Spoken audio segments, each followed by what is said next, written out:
Hi everyone, this is Mr. Cure. This video we're going to be looking at tension forces acting in sines. What we have here are two sines and they're suspended from each other by a little thin cable. The thing is though, you have to be careful, each of these sines is suspended from a different cable. So there are actually two cables here. So I'm going to call the force acting in this first cable F tension 1, and this force is going to be called F tension 2. So F tension 1 is holding up both sines, and F tension 2 is only holding up one sine. So let's draw a little free body diagram of the situation here. So what we are only going upwards and down here. With my positive direction is up. So for the first object, we have our first tension force. It's pulling the object up.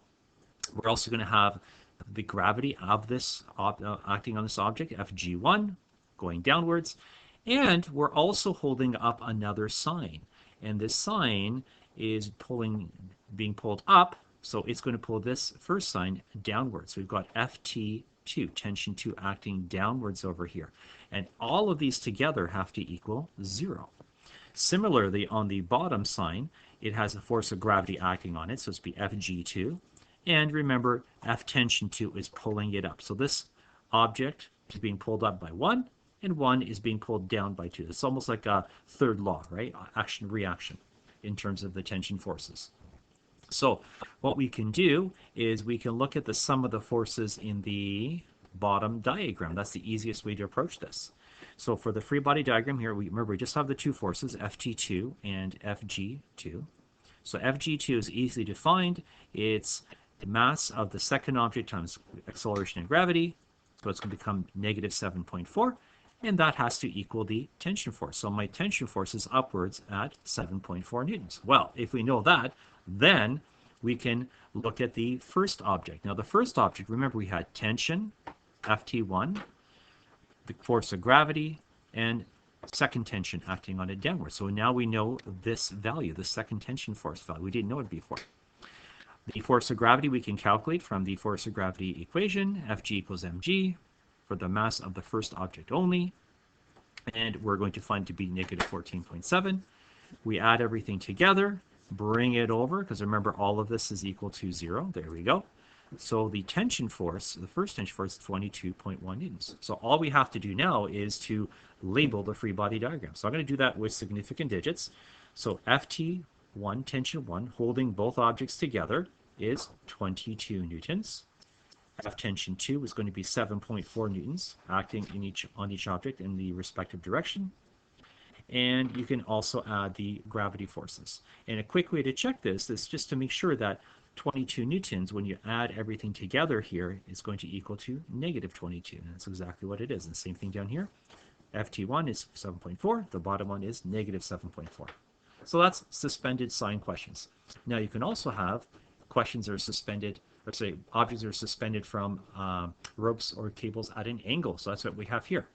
So to draw a free body diagram, I've got two ropes. So the two ropes are exactly the same length, same angle, everything's the same. So we know that they're going to be equal to each other. So I'm going to call this tension 1, and this force is going to be called tension 2. Now because they're at an angle, what we're going to do is we're going to separate them into the different components, into the y and x components. And this is a little tricky, it's a little messy diagram, so I'm just going to redraw this such that the y forces are acting from the middle of the object. So I'm going to have here my object, the two y tension forces here, and you've got the two x tension forces that are acting opposing direction. They cancel, so you don't have to worry about this at all. So when I do the sum of the forces, in the x, it's very easy. Everything cancels, and I know the two forces are going to be equal to each other in the x direction horizontally. How about the y? Well, I'm going to know that each of these is exactly the same.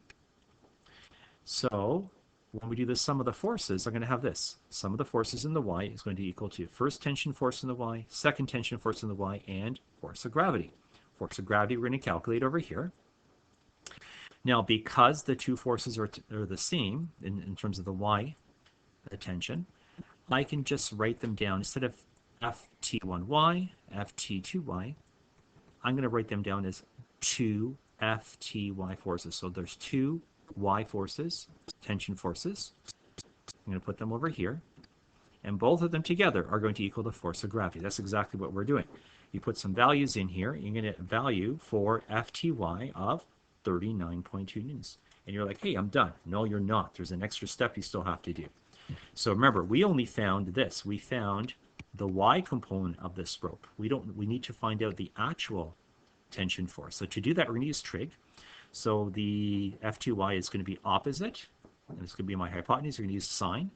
So the sine of the angle is equal to my opposite, Ft, y, the y tension. And the F2x, we're not going to use. The hypotenuse is going to be Ft.